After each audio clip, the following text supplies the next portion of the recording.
This is very spontaneous, but I'm hoping that there will be greater value in sharing this because of that. And actually, it ties into what I want to share as well. I'm here in Brandon, Manitoba. The snow has come with a vengeance in the last week or so, and I was just driving in my vehicle in the snow, and I'd just been to the gym. My hair's wet. I've just been swimming at the gym, and I just found myself aware of the detrimental effects of routine.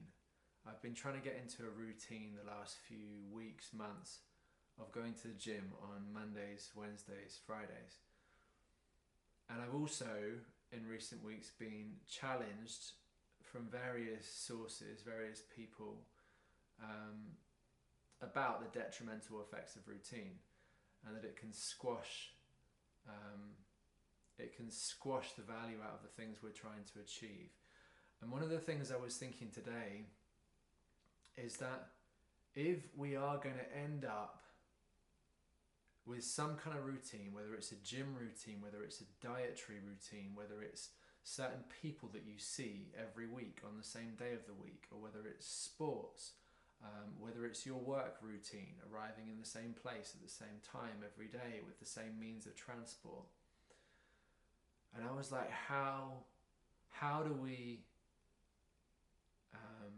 how do we avoid this becoming this numbing reality that is gonna kill us, and remove the soul from our lives, remove the juice from our lives. And the conclusion I came to was to celebrate the small things. Celebrate the small things.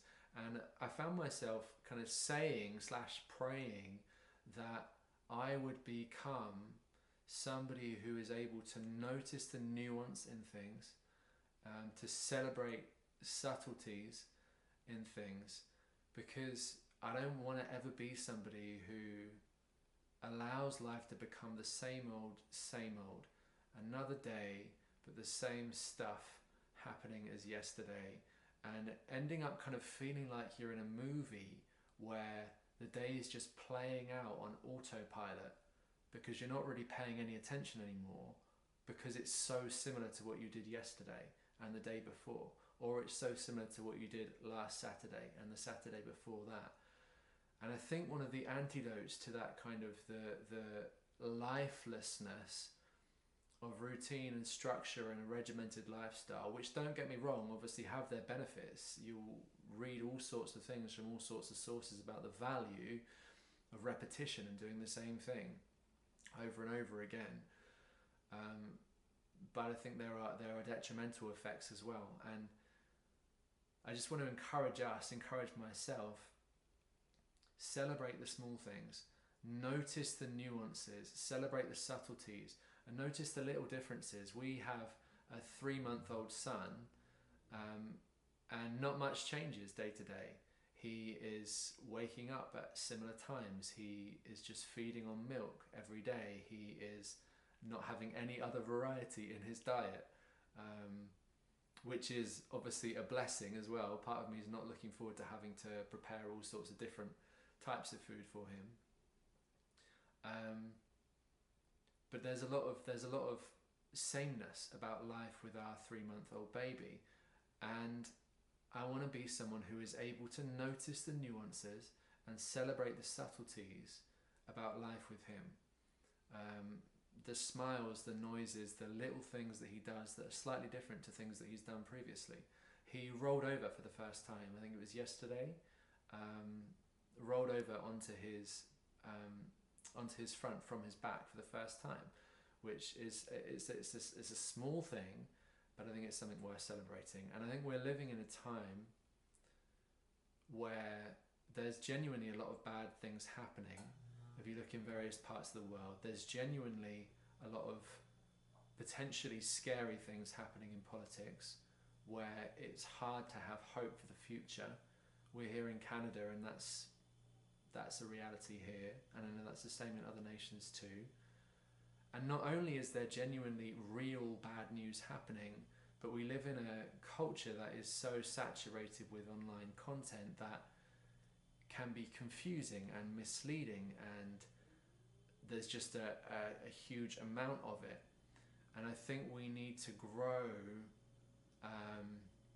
ways of surviving in this culture that allow us to keep gratitude alive, keep contentment alive. And again, I think noticing nuanced subtleties about life, celebrating those subtle little things about life, is going to be where it's at. I'm 35, and I think it's partly due to my age as well. You know, life has become more samey since kind of growing into my way of doing life. New things have become rarer, and I'm somebody who left my home in England 3 years ago now to move to Canada. I've started a new life here, and there are a lot of new things for me every day, and yet even then I'm finding that day after day, gym routine, diet routines, my devotional routines and prayer routines, things get samey, and if we're not careful, autopilot steps in, and we stop being present, and we stop noticing the nuances, celebrating the subtleties. And again, I wonder if noticing those nuanced little things and celebrating those subtle little things can be a way to bring us back into presence and to find the juice in life again. So I hope that's helpful to anyone who's watching, and I appreciate sharing it. I'm noticing the nuance of having a different lens on my camera. I got a new lens for my birthday just a few weeks ago, and this is the first time I'm using it. So that's an enjoyable little thing that I'm noticing about my life. I'm loving the light in this room. It's kind of sunset-ish here in Canada. It's about 4 p.m. and there's a beautiful light outside, which helps me to be thankful for life.